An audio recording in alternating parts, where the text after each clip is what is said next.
channel. We don't know if this video is going on our channel or if we're going to go ahead and put this on the Nicole's Diary 101. So if you don't know already, my name is Nicole Smith, and this is her husband, the one and only Jaquel Smith. Yes. We are still kind of newly married, almost 2 years in, so I would say we're still newly married. But we did want to share our story with those that are out there that may be single and they need a little hope in this season. I know Valentine's Day is coming up. It's so right around the corner, spin the block. Yeah. And I remember being single around Valentine's, and honestly, it wasn't that bad because, I mean, I had my moments, but my sister kind of started a tradition with me that kind of made me feel a little bit of comfort. It was through food, though, so.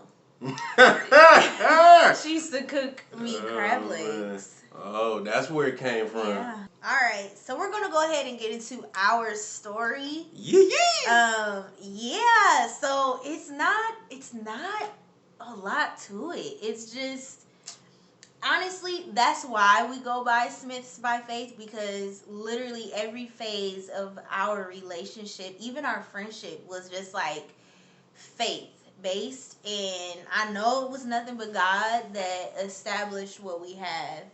You trying to make it sound plain? No, I'm not. I'm saying we didn't have like drama and all of that. We had some drama, but did we? When we met, so we first met in high school. I was a freshman. He was a sophomore. That was the first time that we met, and we would pass each other every now and then in the hallways. Yes, sir. And we would always speak, but we never. I guess I didn't look at him that way. I don't know. I guess he did. He looked at me that way, but he never spoke on it. He was a total gentleman. You know, we always would exchange conversation. And then we had the same class, his senior year, my junior year. So I graduated in 2009. He ends up going to the military. So obviously we lost touch. I don't think when we were in high school, we didn't talk outside of school. It was just conversations in the hallway, conversations in lunchroom, conversations in classrooms. And that was about it. Then I remember, and I'll let you take over on your part after this, but my sister and who is over the ministry that we are a part of who is over the ministry, my sister and her husband, there are pastors and apostles. They our committee was scheduling a fundraiser. So my dad had this great idea, and he was just like, let's just do a walkathon, just talking about the overcomers. So we were like, okay, yeah, cool. So we planned to do it at a local park here in our city.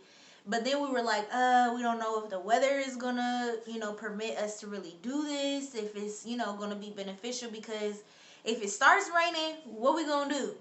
Right. So my sister decided, hey, let's try to have it at our downtown gym. So we go on this Saturday morning, and we're there setting up, and we're there until maybe afternoonish. As we're packing up and getting ready to leave, I noticed that our pastor, my brother-in-law, was speaking to a young man. That young man happened to be... Ta-da! Originally, I was not planning to go. It was my off day at the gym, but I ain't feel like staying at home, and I already took a sip of a pre-workout. So I was bouncing off the wall like Flubber. And I'm like, that look like BJ. But I'm like, I don't know, though. It's been some years. And so he looking at me. I'm looking at him. Looking at me. And I know I'm looking at him. Like, So I'm like, bro, I'm not finna go walk up. I'm not finna get played. Hey. I'm not him. Right. So I just grabbed my stuff, and I'm finna walk right on down the steps, and jog. Jaquel. I'm like, yeah, BJ, yeah, so that I was like, all right, that was him. So we talking, and he like, yeah, so man, got church on Sunday, man. Feel free to come if you want to. And I tell him I'ma come. He probably thought I wasn't gonna come. You know how black people are. I'm gonna be there. I'm gonna be there, and don't ever show up. Lying. No, I'm just playing, y'all. But no, I told him I'm gonna be there, man. No, for real, I'm gonna be there. So, we talking as we exiting where we were and exchanged numbers, and that next morning, I went very comfortably to church. Did you come the next morning, or was it? That was on a Saturday. Y'all had the walkathon. I thought it was like a week after. Was it a week after? It might have been. I thought it was right after. It might. You know what? You might be. I think it's a week after. Yeah. I think she's right. She's right. So, cause it was our last Sunday. Yeah, I know it was the last Sunday. Yep. Okay, so I come a week after. So I'm like, all right, I get there, chop it up with him a little bit. He tells me to come on in. It felt right. So I took about an extra minute before I came in there to make sure, it was right fit, and it just felt natural. So I walked on in the building, and yeah, see a familiar face walk by. Yeah, this wonderful woman right here. So he came in through the door, and I think our pastor was talking to him at the time. Mm-hmm. But then I think he walked away to get something. Because I walked, and I was like, ooh, who is that? I was like, ooh, he look good. Now, I know you did. Like, I was just trying to... He had a hat on, and he had his head down. Yep. He had his little short sleeve shirt on with his, y'all know how dudes be doing that. They be having their shirt rolled up so that it only comes so far over their muscles. It wasn't rolled up. It was a military shirt. Okay, regardless of what shirt it was. But it wasn't rolled up though. I'm not saying it was rolled. I said, how people do that. Nah, but yours was up, like scrunched up. Because it was hard to get around these arms. Yeah, so he had that going on. But I'm not looking at all of that. I mean, I see it, but in my mind, I was like, She seen it, y'all. She trying to flex. So I'm like, whoever that is, he is cute. He look good. I was like, ooh, what if that's my husband? What if my husband walked through the door?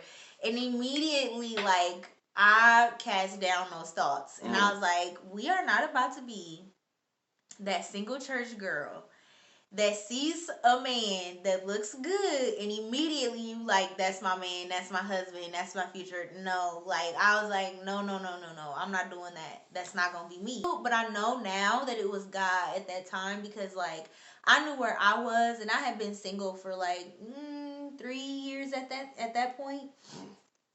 So maybe 2-3 years at that point. So I was just like, look, I don't want nothing if it's not God. That's just where I was. So I was just like, I'm not even about to entertain that thought.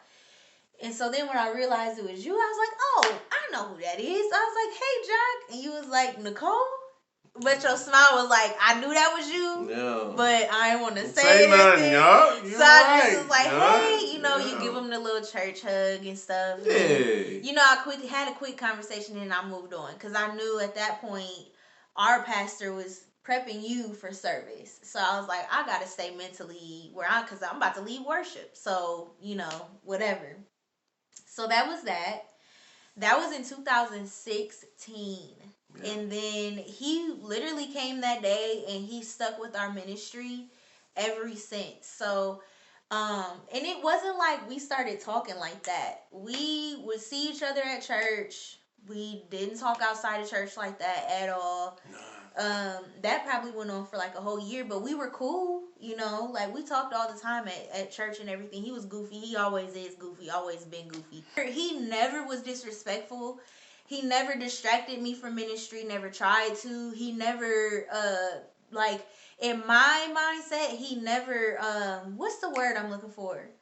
You never, did, a pass, tried to, spit game or nothing. He wasn't that type of dude at all. Jaquel has always been sweet and respectful since I've known him, even back in high school.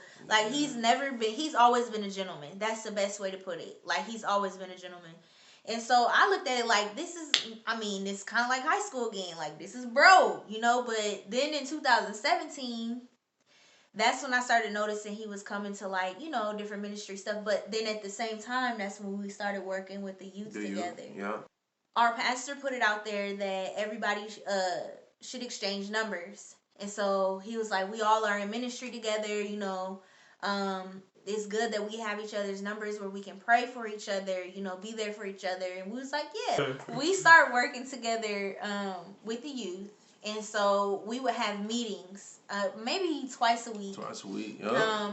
Once or twice a week. Either Monday or Wednesday, and then, of course, Friday. Mm-hmm. Right. And so that's where we kind of really started to get to know each other behind the scenes. Thank you. Yeah. So it wasn't like we just knew each other just for what we did in the church, but it became, okay, now I'm finding out what was happening from 2009/2008 all the way up to 2016. So these, right, or 17 at this point.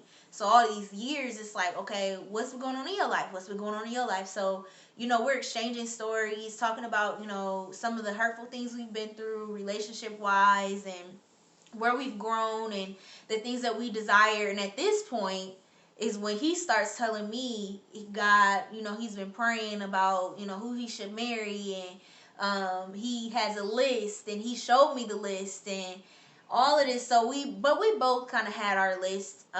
Mine wasn't as as his. Look, we ain't about to go into all of that. I was just very specific. But yeah, realistically, he not was. To say she wasn't, you know, but I mean, everything. Dot your I's, cross your T's. Yeah. That's the type of person I was. With me making, you know, my list and everything that I wanted, you know, a lot of it did come true. Mm-hmm. A lot of it came true. Now, there was a couple of sprinkles on there that was incorrect, but in going through that process is like at each, you know, first base, okay, well, I don't think this is going to happen. It's going to become more like this. That's just the way I'm feeling. Mm-hmm. And then, hey, second base, I thought that was going to happen, but I'm starting to feel different. And then third base, and then it's like when you finally reach home base, it's like, all right, like, I understand now. Like, all right, I went through all the little trials, had to safely navigate, had to slide to this base, had to slide this way there, and I had to hurry up and still run, you know what I'm saying? Process. But it was a process. And honestly, like, when we would have these conversations, I would let him talk majority of the time. And he would show me notebooks on dreams that God may have given him. He would show me just different conversations. We would talk about conversations that we've had with God and how we healed from our, you know, heartbreak or whatever it might be that we went through in life. And if anything, for me, I didn't know it, but even before he and I, you know, started becoming friends on that level, I want to say, I mean, it was years before that when I literally prayed, when I first became single at that stage, I was like, God, whoever I date next, like, I want that to, it's got to be my husband. And so I just told God specifically, like, and this may sound crazy, but I did. I said, Lord, I don't want to be the first person to say I love you. I want to know that this person has a heart. Not in that manner. No, I'm not saying like, that. I guess it was I like, took that deep breath here in a second. This is why. Because for me, why I said that. Because for me, in my past, I was more of the person that was... You took more of the male role. Yeah. And honestly, I did. I took a lot of that on where I was always doing. You know what I'm saying? And then it was kind of like they would fall in, you know, as I was doing. Get in when and they could fit in. Yeah, and I told God, I said, Lord, I want him to be completely the male in the perspective. I don't want to chase him. You know what I'm saying? And not to say he has to chase me, but I don't want to chase him. That's not what I desire, God. And I know that if I have to chase him, it's not it. And so that was one thing that I prayed about. I did pray. I said, Lord, I wanted him to have a good heart, him to have, and not to go through my whole list, but these are just key things that started to show up in this stage of our friendship, my nephew already was like, why don't you and Jock start dating? And I was like, no, because I was like, I'm not feeling him like that. Then our pastor comes to me. So you think Jock should start working with you with the youth? And I was like, yeah. This was before we started working with the youth. And I was like, yeah. I was like, I already asked him about it. We talked to him about it again. He was like, yeah, you know he like you though. And I was like, what? No. He was like, that's not going to be a problem, is it? I was like, no, because I'm not feeling him like that. He was like, Nicole. I was like, I promise I'm not. Whatever. Then me and my sister driving to the hair store, and she was like, what do you, I'm talking about me being single and kind of like over it, but I'm venting. And she was like, well, what do you think about Jock? And I was like, no, I am not feeling him like that. Why do everybody keep asking me this? What say about the Bible with 2 or 3 again? Boy, please. Man. I was touching and agreeing on that. And one day. Yeah, talk about it. One day, so we would do Bible study at my apartment with all the kids. And it was him, me, and maybe some of the parents would stay. Mm-hmm. And then we would go to the park that wasn't too far away from the house. And he would drive a group of kids, and I would drive a group of kids in my car. So he obviously drives everybody back to my house for the kids whose parents didn't pick them up from the park. And basically it's just my nieces and nephews. So we all go upstairs and in my apartment, and so we're just sitting there chilling, and he was a gentleman. He was like, all right, it's about that time to go. And so out of Dodge. So he made sure like no temptation. We leave, we go downstairs. I walk him downstairs. I'm just saying, thank you for coming with us. Thank you for driving the kids. I appreciate you for everything that you've been doing. Like, I don't take it for granted. You are kind of like making this vision come to life. So we having this whole conversation, and he starts pouring out like he does, but this time it's a little bit deeper. And then he hits me with you was like, I love you. And I was like, my mind was like, did he say what I think he said? Yeah, she I was like, what? And he was like, I love you. And I was like, no. I was like, no. I don't know why. I have a bad problem with that. But I started laughing. And I was like, no, you don't. I was like, no, you don't. Just like that. I was like, no, you don't. And he was like, yes, I do. Nicole, I do. And so now he's like telling me, and I feel like at this point it was going wah, wah, wah, wah, because my mind was stuck on what? Like, we weren't dating. We didn't actually have a conversation about like us being together. And so I let him tell it. It took me forever to finally say it back. No, that's the truth. Ain't no let me tell y'all. Look. We gonna fast forward because we gonna carry up. No, we gonna speed it through. I'm gonna give y'all the brief one. Look, for the first time in my life, I understood how a female felt when they told a male how they felt, and then the male don't respond back, or they leave them on red forever. How does it mean like that though? I know. Look. I know she meant no harm, but man, I told her this. I told her how I felt, even after all that, and I told her I was like, look, you don't have to say it back if you don't mean it. There's no rush. I'm just letting you know how I feel. Honestly, we were saying I love you before we were even actually dating, because this one drug it out, but we finally ended up dating in August, the end of the summer basically of 2018. I didn't drag you. He ain't asked me this, girl. He assumed that we was together because we was saying we love each other. I didn't assume. Well, I did. Having conversations. Yes, you did. And I was like, sir, no, you need to ask me. But fast forward to 2019. So we started dating in 2018 August. He asked me to marry him in February of 2019, and we went through some stuff planning our wedding on our own, but God intervened. Like, literally, God blessed him with a job that he, in the world's eye view, would not have been. Now. Yeah, he was working, but he got a promotion basically to a level that in the world's eye view he didn't qualify for at all.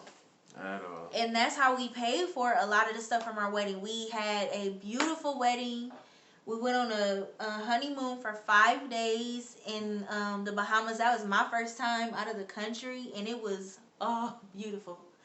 And so, and then yeah, y'all, like it was rocky, but God blessed. I mean, there's a lot that we could say probably even through the midst of. I mean, the only thing I would say is, look, if you know, you know. Don't waste your time. That was my mindset. If once God let you know, like, hey, that's the person, you got my blessing. Don't drag your feet. Like I didn't seen, and it's no knock, no disrespect to anybody, but I didn't seen people. They've been dating for 5 years, then they're engaged for another 5 years, and then they finally get married 6 years after that. It's like, bruh, 16 years to finally get there. If you know, man, go get it done. So, one of my things was like, hey, God, look, let me know who the person is. I don't need all the details. Like, I don't want all the just all I need you to do is show me who the person is, and that's it. I want to be married within 3 months. Yeah, I don't. Once I know. I know. It's a go. So you know what I'm saying. Once he gave me he let me know in the dream. And we both had dreams. Yeah. That was something we didn't say. So like, anytime I'm with somebody, I always pray and I be like, God. Like, even if it was just me talking to somebody, I used to be like, God, reveal to me whether this is a person or not. And I remember you came to me and was like, you had a dream. And I was like, I had a dream too. We both had dreams regarding like babies, having a family together. And that's what got me. Right there. Got me. And that broke him. Eat my words. I was sleeping. To have kids. Boy, I was sleeping good. Man, I had that. I remember that. I jumped out of that dream. I was like, nah, God, nah, God, you got the wrong one. Not me. No. God, you know what I just said? I meant it, God. I meant it. Then you gonna do this to me? Yeah. But I don't want no smoke with you. It's God changed your heart completely. Man, you can't fight God. And so, ta-da. God is a miracle worker. I'm telling you, He is. When we first got married, I mean, we were the best of friends before we got married. But when we got married, it felt like that show, Love at First Sight. It literally felt like that, like the first couple months of our marriage. But it was an adjustment.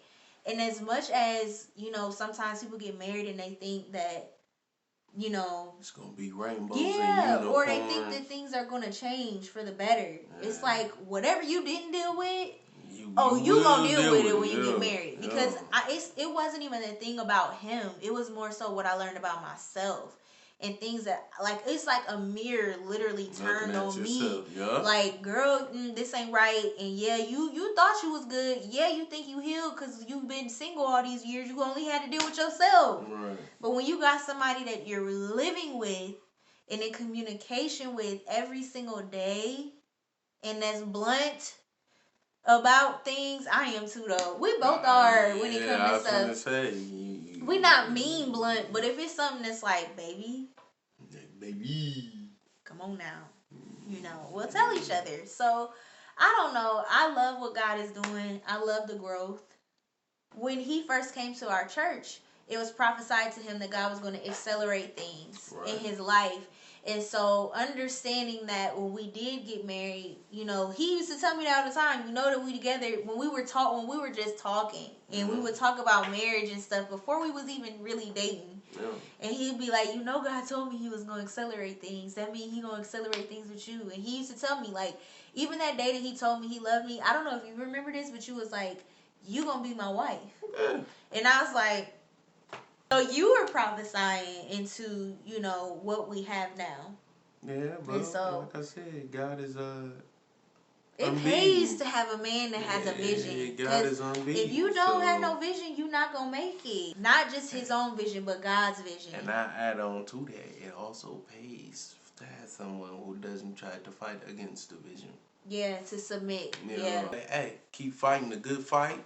Keep your hope up, as my apostle. Yeah, I say apostle. Keep your hopes up. Keep your hopes up, as my apostle say. Yeah. It's apostles, but you know, Yeah. keep it up, man. And if anything, I do. You know, we did go through premarital counseling. We did have, you know, people who were there spiritually, you know, to guide us, but also, you know, I think our key thing was to understand that this was our story. Yeah. And as much as we do appreciate and we love everybody that we have around us, you know, that pour into us, whether it's his parents or his grandparents or, you know, my parents or my sister, my brother, our pastors, you know, even the kids, they pour into us. But it's like, even with that, you know, I do appreciate and thank God that we realize that this is our story. Wow. We're not our parents, we're not anybody else, but we also need to make sure that we are in a position where we are close enough to God to hear God. Right. You know, for those big decisions. You know, we moved. Literally, we got married in February and we moved we got married in September 2019 and we moved the following year basically into a home. And when I tell y'all, I mean, that'll probably have to be another story. That testimony is like, whoa, that was nothing but God.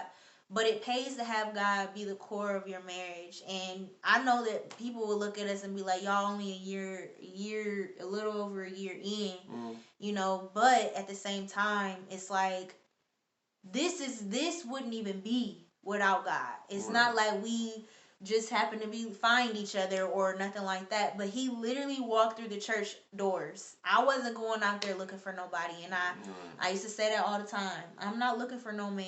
You know, I didn't my even husband is gonna find me. I didn't even see nobody there at their walkathon. I seen nobody there or anybody of that nature besides BJ. Yeah. So pastor. I didn't know she went to that church. I didn't know he was married. And he I told didn't me know he who had he was. kids. I didn't look for it. Nothing. And we weren't even at. I think honestly that year of 2016 was a year where God was pouring into you and changing things in you, because we had conversation, but it never went beyond, hey, bye, you know, or just little bitty conversations at the church. You know, 2017 it started kind of evolving, but really 2018, so really kind of like 2 years later. Right. So we thank you guys for tuning in and just for sticking with us just to hear our story. I know that we were kind of all over the place, but I hope that you got the essence of all over the place. We was organized. Okay. Yeah, that's how you say it. We were organized. Now let me quit playing, y'all. Oh, I thought it died. It's about to die. Okay, thank you guys for tuning in so much. We appreciate you. We love you. We love y'all. And we will see you next time. Bye. Until next time. Peace. It goes down.